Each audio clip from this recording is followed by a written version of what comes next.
facing on the other side. It's very, very difficult to twist and to do it wrong. So just put the front and back together. And you have your, you see, your shoulders. Yeah. Take them together. You remember you left 1 inch open? So now you can stitch 1/2 inch seam allowance.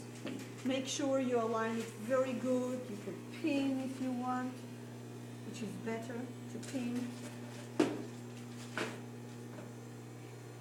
So you're saying the garment to the garment, right? Yes, exactly. Front and back. Just garment to garment. Your facing is here on these sides. Just pull it down, okay? And the 2 layers that are in between are the garment itself. And I am stitching with 1/2 inch seam allowance. So we start with back stitching.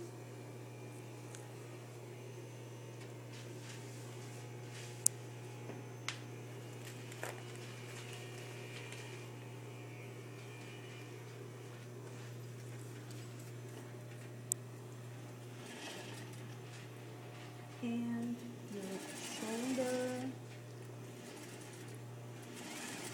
is done.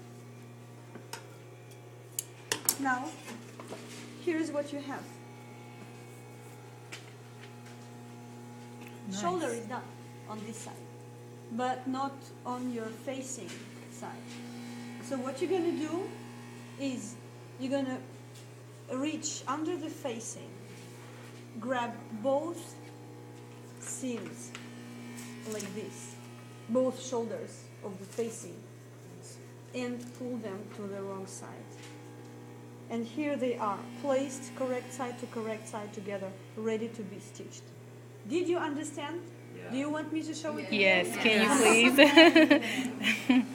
So, this is what you have. You can take a picture of it, okay? You can have, so the garment is done and the facing is still not.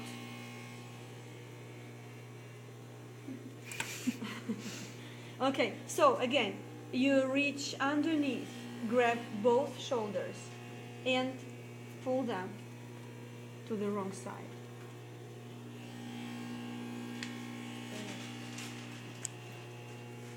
Align the edges, pin, highly recommended to pin here.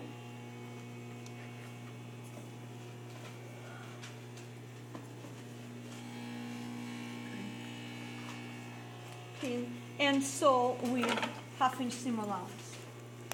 Here the seam allowance that you're using must be very, very precise, because if you're going to stitch it with 1/4 or with 3/4 instead of half, it means it will be shorter than the other side and it will not match, okay? So I'm going to stitch it with 1/2 inch seam allowance, back stitch, and now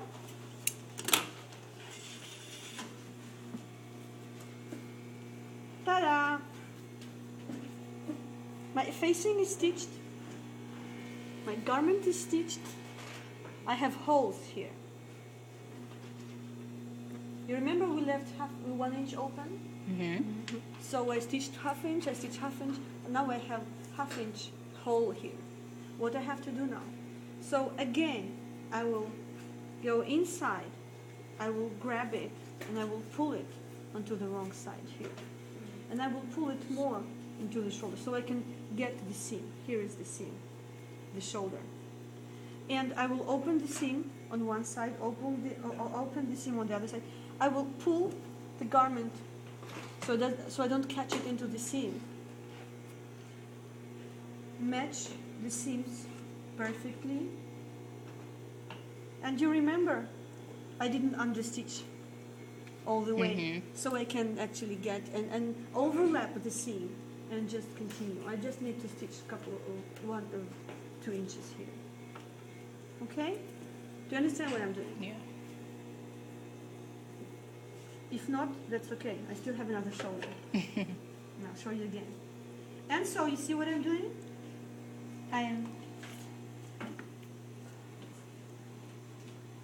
overlapping with the previous seam.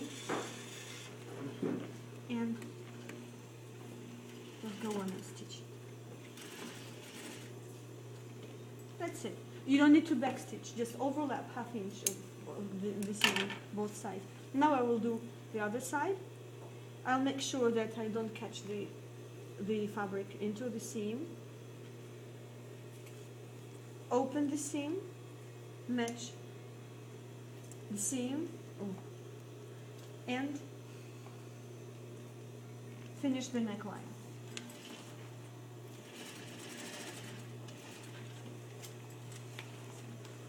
And what you're going to see now, while you're here, you can also press the seams, but pressing you will wrinkle really very much. So just like with nails, you can just open the seam really, crease it. And when you open, you have it finished.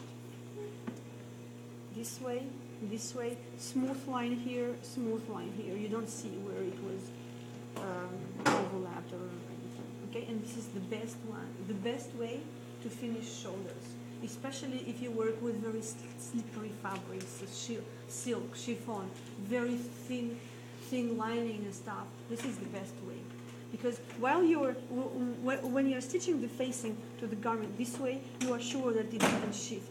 So no puckering, no bulging, no pulling, nothing will happen here. It will be perfect. Okay? So again, I have my face here, my self here. I take the self, put them together, and sew the shoulders.